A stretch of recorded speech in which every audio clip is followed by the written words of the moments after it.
안녕하십니까? 반갑습니다. 명추해요. 오늘 공부하실 내용은 교재 162페이지 천마와 외도도 모두 법인이다라고 하는 품을 공부하시겠습니다. 교재 본문 읽어보겠습니다. 천마와 외도도 모두 법인이다. 진재에서 움직이지 않고 제법을 세우니 성이 무너지지 않으며 가명을 파괴하지 않고 실상을 말하니 상이 무너지지 않는다. 이렇다면 천마와 외도들도 모두 법인이므로 파괴할 수가 없다. 또 오역죄인과 사마 외도도 오히려 법계인인데 하물며 무르의 청정한 지혜와 한결같이 참된 상호가 실상의 오묘한 종지를 장애하겠는가. 네. 제 이 공부는 참 모든 대립이, 모든 모순이, 모든 세속의 참 용납할 수 없는 모든 외도들과 천마들, 참 불교에서 본다면 정법을 파괴하고 부처님의 바른 종지를 깨뜨리는 중생들을 참 사특한 길, 고통의 길로 이끄는 견해나 혹은 수행을 하는 무리들을 가리키는데요. 이런 용납할 수 없는 천마와 외도들, 마구니들도 모두가 법인이다라는 것입니다. 법인이라는 것은 부처님의 경지다, 부처의 자리다, 부처의 경계다, 이런 뜻입니다. 어떻게 천마와 외도, 마구니들이 참으로 부처님과 같은 경계인가? 불가사의합니다. 우리들은 이 세상을 항상 대립으로 보잖아요. 전번 시간에도 말씀을 드렸듯 선과 악이 있죠. 이 중생계는 공존하고 있습니다. 높고 낮음도 공존하고 있고 성스러움과 속됨도 공존하고 있습니다. 예. 그래서 이 사바세계라고 하는 중생계라고 하는 것은 늘 상대적 가치를 지니고 있죠. 우리가 어떤 언어를 사용하게 되면은 그 언어를 사용하게 되는 찰나에 반대 개념이 만들어지게 됩니다. 예를 들어서 여기에 무슨 컵이 있다 그러면, 야, 이게 컵이다 그러면 그 속에는 어떤 의미를 담고 있을까요? 다른 것들은 컵이 아니다라는 뜻입니다. 예, 다른 것들은 이 손에 들고 있는 컵이 아니다라는 뜻이에요. 예를 들어서 이게 손가락이다 그러면 이 손가락 외에는 다른 것들은 이 손가락이 아니라는 뜻이죠.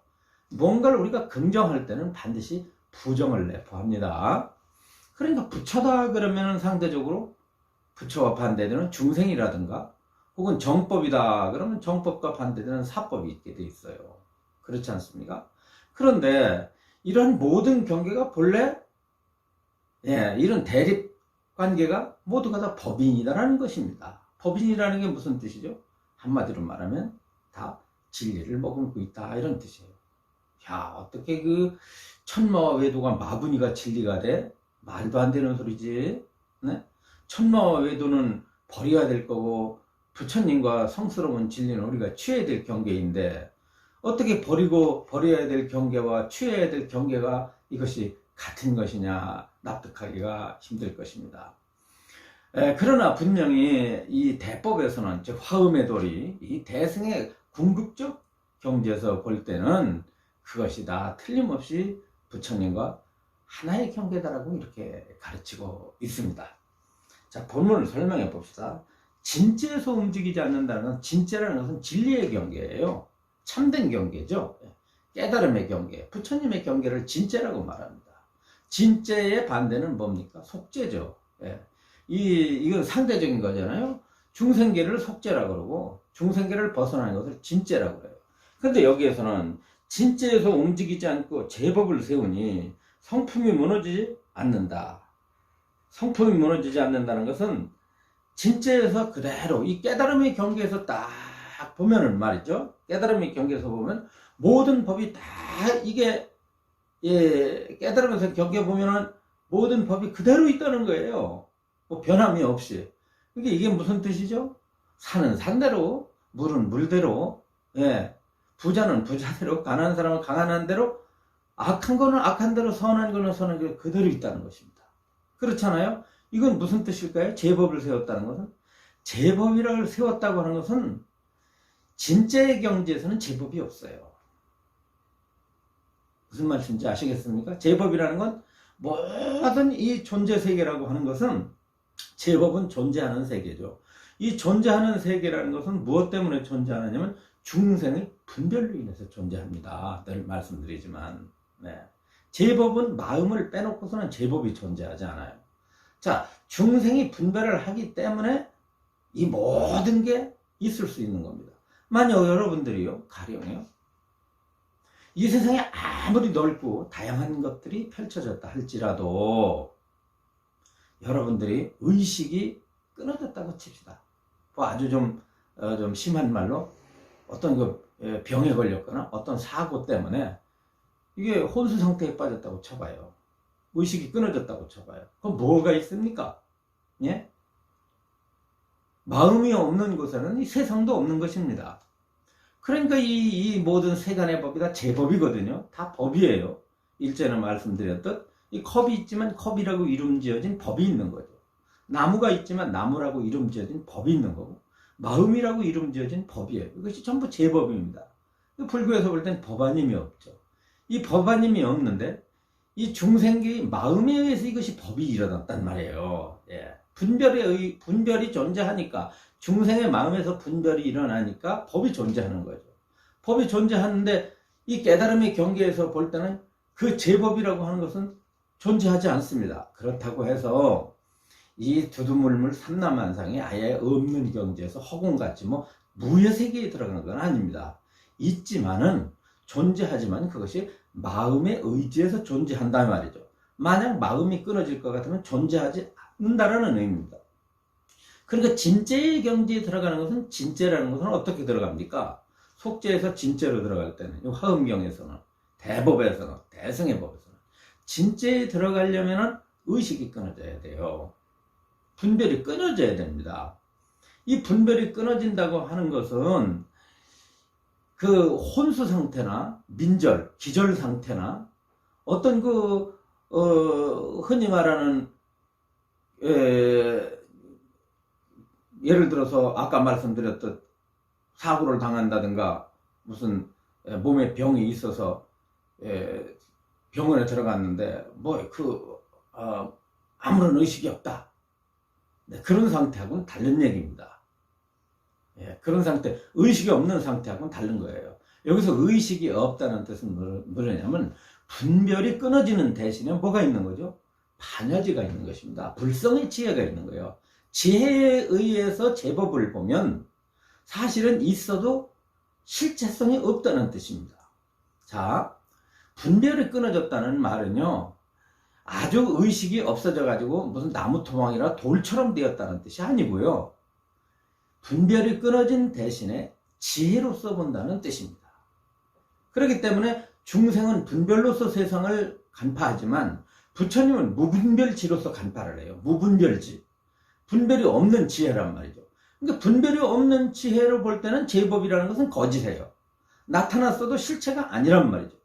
그래서 제법이 없다는 뜻은 무슨 뜻인가 하냐면 눈, 귀, 코, 혀, 몸뜻이 아예 없어가지고 그 단멸 상태에 있다는 뜻이 아니라 존재하지만 실체가 없다는 뜻입니다. 그렇죠. 무분별지로 볼 때 반야의 이 불성의 깨달은 분별을 벗어난 지혜로 볼 때는 제법이라고 하는 것은 본래 공무한 것이다. 실체가 없는 것이다. 공하여 실답지 않은 것이다 라고 하는 것을 간주하게 되죠. 그러나 중생은 지혜로 보지 않고 분별로 보기 때문에 제법이 실제한다고 착각을 하는 것입니다. 그러나 아무리 제법이 세웠다 할지라도 그 성품은 무너지지 않는다고 그랬습니다. 어떤 성품일까요? 제법의 성품은? 모든 법이 지니고 있는 성품은 늘 말씀드렸듯이 공성입니다. 인연을 통해서 일어난 제법은 중생의 망상을 통해서 실체화되죠. 늘 말씀드리지만 인연을 통해서 일어난 모든 법은 실체성이 없는데 중생의 분별에 의해서 실체성이 부여됩니다. 그렇죠. 부여되기 때문에 중생의 어리석은 마음으로 인해서 인연성을 망각해요. 모든 제법이 연을 통해서 일어났다는 공성을 망각하게 됩니다. 공성을 망각하게 돼가지고 유에 떨어지는 거예요. 실제 한다는 유성에 떨어지게 되는 것입니다. 그렇죠. 그러나 유성에 떨어지건 말건 간에 중생이 분별을 위해서 실제 한다는 유견에 떨어지건 말건 제법의 본성이라는 것은 없어지는 것은 아닙니다. 예. 그렇지 않습니까? 예를 들어서 여기 설탕에 단맛이 있는데요.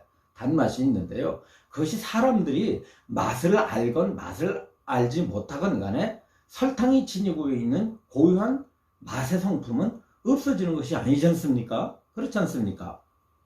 그것처럼 깨달음의 경계에서는 모든 제법이 그대로 있어요. 그대로 존재하지만 그 성품은 파괴되지 않습니다. 제법이라고 하는 것은 분별에 따라서 갖가지 모습으로 나타납니다. 길고 짧은 모습, 푸르고 누른 모습, 선하고 악한 모습, 가고 오는 모습, 잘나고 못난 모습 등 갖가지 모습으로 나타나지만 그 제법의 형상은 갖가지로 존재하지만 그 성질은 하나다. 비유하면 마치 빵이건 수제비건 국수건 뭐건 간에 다 그것이 뭘로 만들어졌죠? 밀가루로 만들어진 거나 마찬가지예요. 형상은 각각 다르지만 성품은 하나다. 그 성품이 뭐겠어요? 바로 제법이 지니고 있는 공성입니다. 그 공성은 파괴될 수가 없다. 그러면 어디까지가 파괴될 수가 없느냐면 마구니법까지도 천마의 외도, 심지어는 살인을 하고 강도를 하는 아주 흉악한 전 인류를 파괴에 몰아넣는 흉악한 그러한 대역죄를 진 물이라 할지라도 그 성품이 무너질 수는 없습니다. 그래서 이것은 뭐냐면 천마와 외도가 모두 부처님의 법인이다라고 할 때 부처의 법인은 뭘 가리킵니까? 바로 그 성품을 부처님의 법인이라고 하는 것입니다. 부처의 깨달은 경계가 무엇인가 하면은 바로 철저한 공성이에요. 철저한 공성인데 그 철저한 공성을 머금지 않은 존재가 없되 천마와 외도들도 그 공성을 거역할 수가 없으니 그들이 바로 다 부처의 경계인 법인을 안고 있지 않겠느냐라고 하는 것이 이 문장에서 가르쳐 드리려고 하는 종지가 되겠습니다. 또 오욕죄라는 게 있죠. 오욕죄라는 것은 아주 흉악한 죄죠. 예를 들어서 부모를 죽인 죄, 스승을 죽인 죄, 그 다음에 부처의 몸에 피를 낸 죄, 그리고 성단의 화합을 깬 죄 등 이 5가지 이 오욕죄를 지면은 오무간 업을 지었기 때문에 무간지옥에 떨어집니다. 무간지옥에 떨어지고 그 다음에 4가지 마가 있지 않습니까? 이 천마가 있는데 이 천마가 있다는 게 이 4가지 마가 있는데 그 마가 뭐냐면 여러 가지로 사용하지만 첫째가 번뇌라고 하는 마가 있고 두 번째는 무슨 마가 있습니까? 음마라고 해서 오음마가 있습니다. 오음마. 그러니까 번뇌라고 하는 것은 중생이 일으키는 이 번뇌가 전부가 다 마예요. 그러니까 이건 내마죠. 내마. 그러니까 자기 마음 안에서 일어나는 마를 내마라고 그래요. 마음 안에서 일어나니까. 번뇌는 내마입니다. 그 다음에 이 음마라고 하는 것은 오음마예요. 오음이라는 건 오운이죠. 오운에 집착하는 것 자체가 마예요. 내가 말하자면 내 육신에 집착하고 내 생각에 집착하고 그 다음에 내 의지에 집착하고 내 느낌에 집착하고 내 의식에 집착하잖아요. 색수상행식. 색수상행식이라는 오운이 무명 속에 잠겨 있기 때문에 이걸 오음이라고 한다 그러죠. 어두름자를 써가지고. 그렇지 않습니까? 그래서 오음 자체를 뭘로 만들어야 돼요? 명으로 만들어야 되죠. 그러니까 색수상행식이 중생은 무명에 어두운 무명에 잠겨 있기 때문에 오음이 돼요. 오음. 그것이 중생을 괴롭히기 때문에 마가 돼서 오음마라고 그럽니다. 근데 수행이라는 것은 오운을 어떻게 하는 거죠? 밝게 만드는 거죠. 그래서 오운을 명으로 전환시키면 부처고 오운이 무명 속에 잠겨 있어는 오음이 돼가지고 이게 중생을 괴롭히는 마가 되기 때문에 이걸 갖다 음마라고 한다 말이에요. 음마는 오음마를 줄여서 음마라고 말을 합니다. 그 다음에 이제 뭐가 있냐면 사마가 있죠. 사마라고 하는 것은 뭐냐면 죽음을 사마라고 그래요. 죽음. 예, 죽음의 막이죠. 염마. 말하자면 염라대왕이죠. 염라대왕은 실제 무슨 뭐 그런 왕이 저승에 있는 게 아니라 중생의 그 죽음을 이제 바로 그 염라대왕에 비유를 한 것이죠. 그렇기 때문에 바로 이것이 사마입니다. 야마라고 하는 염라왕이고 죽음의 신이죠. 이 죽음의 신께 이걸 갖다 사마로 삿된 죽음 중생이라고 하는 것은 늘 사마에 쫓기죠. 죽음에 쫓깁니다. 여러분들이나 저는 언제 어떻게 될지 모르잖아요. 오늘 건강했지만은 오늘 이렇게 돌아다니지만 내일은 어떻게 될지 모르고 한 시간은 어떻게 될지 모릅니다. 부처님 말씀대로 이 사마는 곳곳에서 내 생명을 노린다고 했잖아요. 시도 때도 없이 틈만 나면 잡아가려고 합니다. 예. 그런데 마지막에 이제 천자마입니다. 천마라는 것은 무슨 뜻이죠? 하늘이라는 뜻이죠. 천마라는 것은 뭐냐면 인간보다 능력이 수승한 천개의 마인데 이 천마들의 특징은 쾌락을 도구로 삼아요. 락을. 그러니까 이 천마는 쾌락마죠.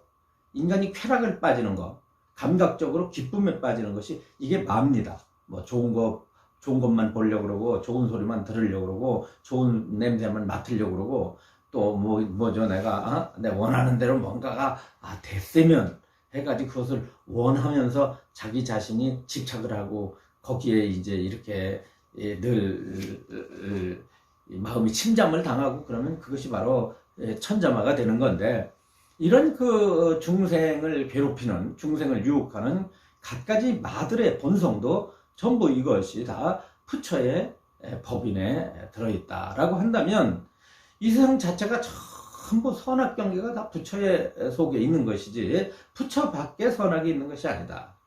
그래서 이 화엄경에서는 이 세상에 오로지 무엇만 존재합니까?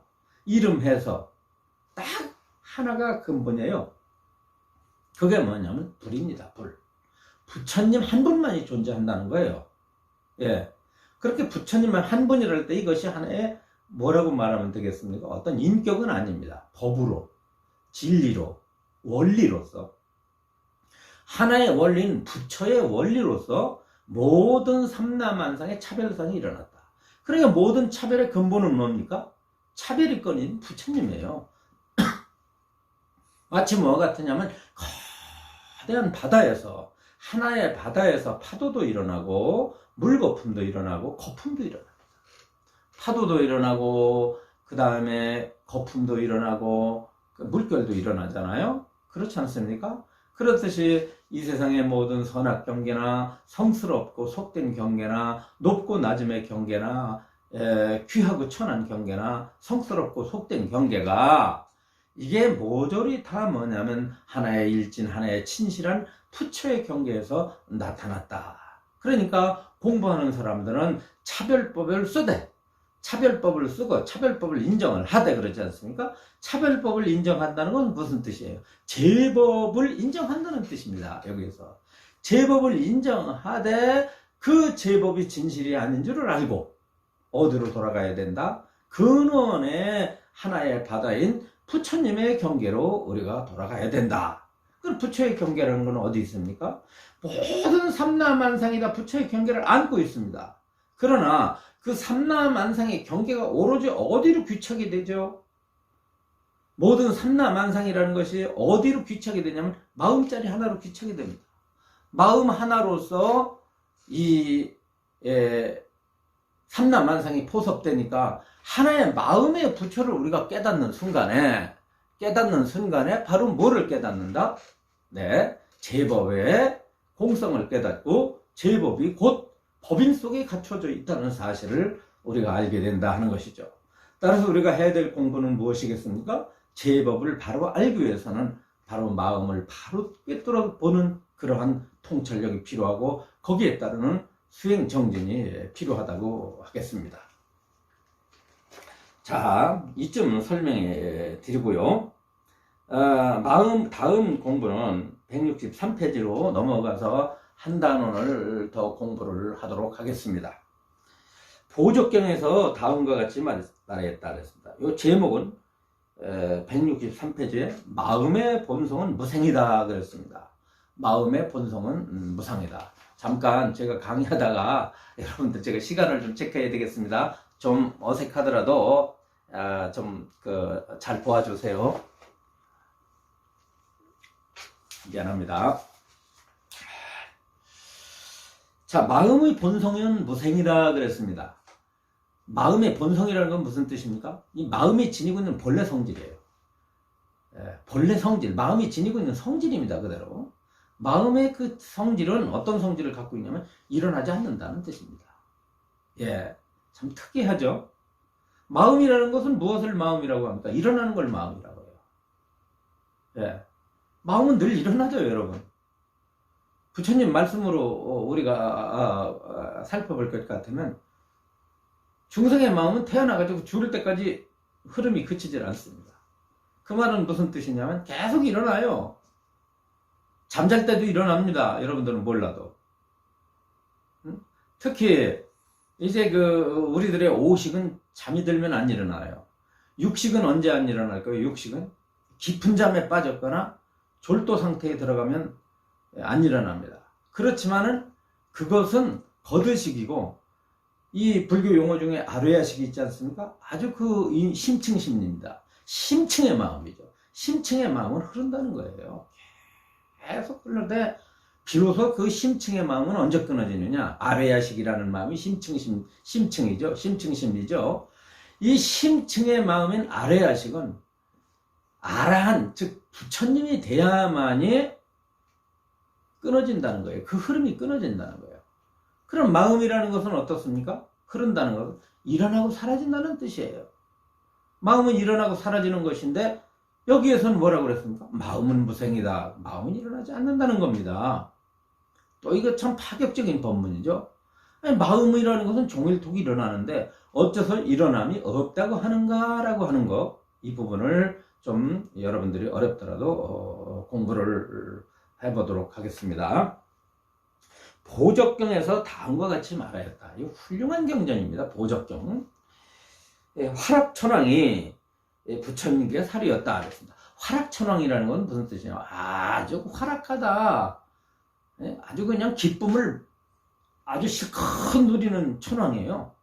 아주 자기 마음대로 내가 이렇게 되라면 이렇게 되고 저렇게 되라면 저렇게 되는 뜻대로 자기 욕심을 아주 실컷 누리다, 아주 그것도 한 생이 아니라 천만생을 욕심을 누리면서 살아가는 그 지위에 있는 그 천왕입니다.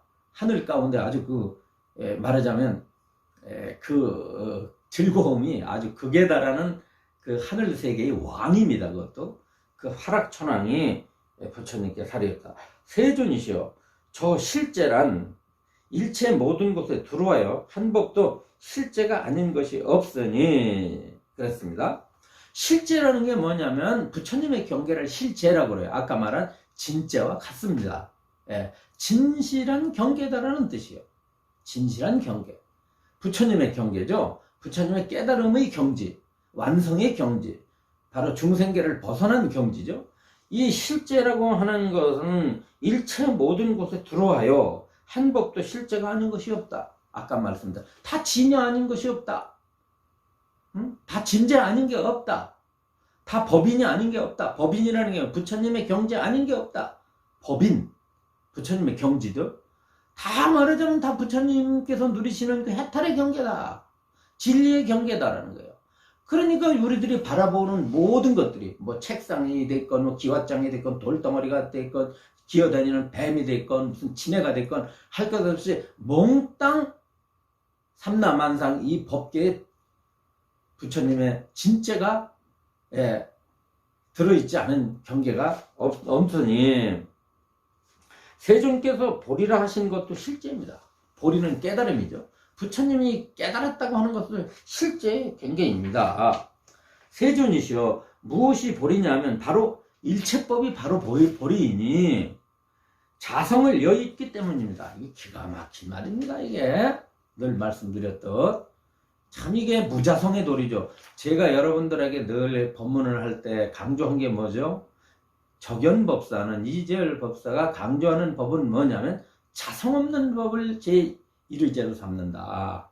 자성이 없는 것, 주제자가 없는 것, 실체가 없는 것, 주인이 없는 것, 주인공이 없는 것, 예, 이거 없습니다. 예, 이거 없는 것 제가 설명드렸잖아요. 제가 가리키는 법과 죄송하지만 이 왕왕 불교계에서 가리키는 법이 뭐가 다르냐면 많은 사람들이 진짜가 있다고 보는 거예요. 따로. 예. 그래서 자성이 있다고 보는 거예요. 주인이 있다고 보는 거예요.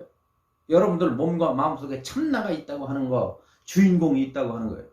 요즘에 제가 이제 오래도록 알고 계신 스님이 메시지를 한 서너 번을 보냈어요.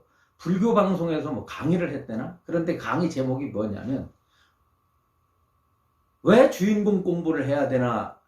이런 법문을 했어요. 그런데 들어보니까 정말 한심합니다. 정말 문제가 심각해요. 말도 안 되는 논리입니다. 부처님의 법하고는 10만 8천리 거리가 먼 법문을 갖다가 하고 있으니 이것이 바로 뭐예요? 주체자가 없고 자성이 없다고 해서 말씀을 했는데 자성이 있어요. 자기 몸뚱아리를 끌고 다니는 자성을 믿고 자성에 모든 걸 놓고 자성을 따라가야 된다는 거예요. 여러분들. 이거 아주 위험합니다. 그런데 이게 가서 제가 만나가지고 누차 얘기를 해도 통하질 않아요. 그냥 이 머리가 아주 센 애가 돼가지고요. 그 양반은 나보고 이 주체자 없는 법문이 센 애가 됐다고 하는데 이게 내 말입니까? 이게 제가 지어서 한 말이에요. 그래서 제가 그 스님한테 말씀드렸습니다. 텍스트를 내놔봐라. 84,000경에 자성이 있다 소리를 한 경전이 있으면 내놔봐라. 못 내놓는 거죠. 그러니까 이런 법문 하시는 분들의 대부분은 뭐가 흠입니까? 텍스트가 없어요. 자기가 하는 말에 대한 근거가 있어야 돼요. 그 근거는 어디서 찾아야 될 것 같습니까? 경전이죠. 부처님 제자라고 한다면 경전에 입각해서 설법을 해야죠. 경전에 입각하지 않고 지견에대로 말하면 이거 외도입니다. 우리는 그런 오류에 빠져서는 안 된다는 것이죠. 그러면 일체법이 바로 본인이 자성을 여했다. 이거야. 재성품이 없다. 왜? 인연을 통해서 일어났기 때문에 재성품이 없죠.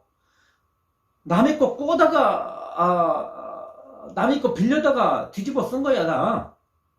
여러분들 몸은 지수화풍 4대를 빌려다 쓴 거고 여러분들 마음이라는 것은 육경을 끌어다 만들어 놓은 거예요. 대상세계가 없으면 마음도 안 만들어지는 거예요. 여러분들 눈, 귀, 코, 혀, 몸이 없다면 무슨 마음이 생기며 눈, 귀, 코, 혀, 몸만 가지고 마음이 만들어집니까? 대상이 있어야 마음이 만들어지죠. 그래서 여러분들의 마음은 늘 말하지만 육근과 육경이 마주해서 생긴 겁니다. 오른손바닥과 왼손바닥이 합쳐서 박수가 나오듯 육근과 육경이 마주쳐가지고 육식이 일어납니다. 바로. 그렇기 때문에 모든 우리들의 마음은 육식이 모든 마음인데 물론 거기에 더 나가서 70과 80이 있다고 말하지만 이것을 육식을 세분화한 거예요. 육식을 세분화해서 70과 80으로 나누는 거죠, 사실은. 네, 더 깊이, 더 심층적으로 더 따져 들어가는 것입니다.